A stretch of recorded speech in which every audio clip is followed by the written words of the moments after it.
du 23 mars 2026 à l'hôpital général de référence de Kinkole. Qu'est-ce qui s'est passé réellement? Merci beaucoup. Par rapport au fait qu'on vous reproche, vous pouvez nous dire ce qui s'est passé? Je pense que ici présent, il n'y a personne d'autre que moi qui était là lorsque les faits se sont passés. Et je crois que vous me croirez sur ma narration.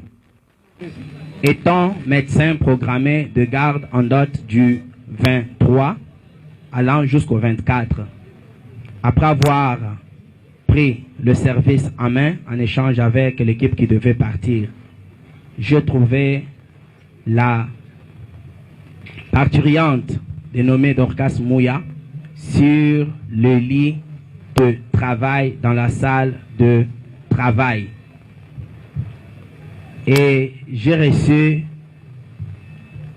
de l'infirmière ou bien de la sage-femme qui l'a surveillée les récits suivants.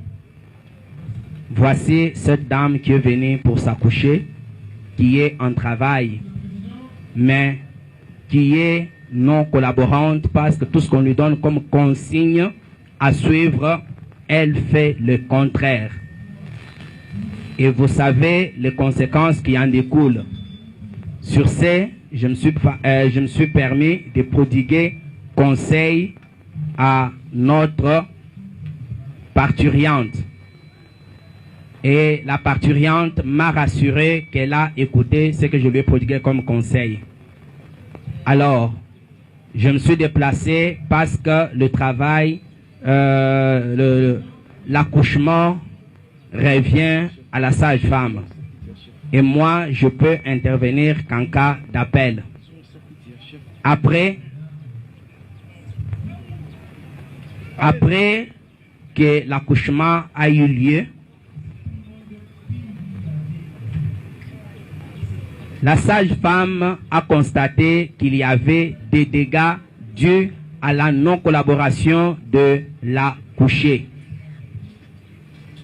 Et quand elle a essayé d'intervenir, premièrement en administrant l'oxytocin, qui est l'hormone nécessaire après l'accouchement, contribuant à l'arrêt de l'hémorragie naturelle. Je vais d'abord dire une hémorragie physiologique.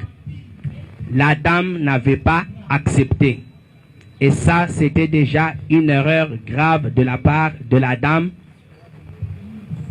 parce que cela pouvait conduire à des dégâts.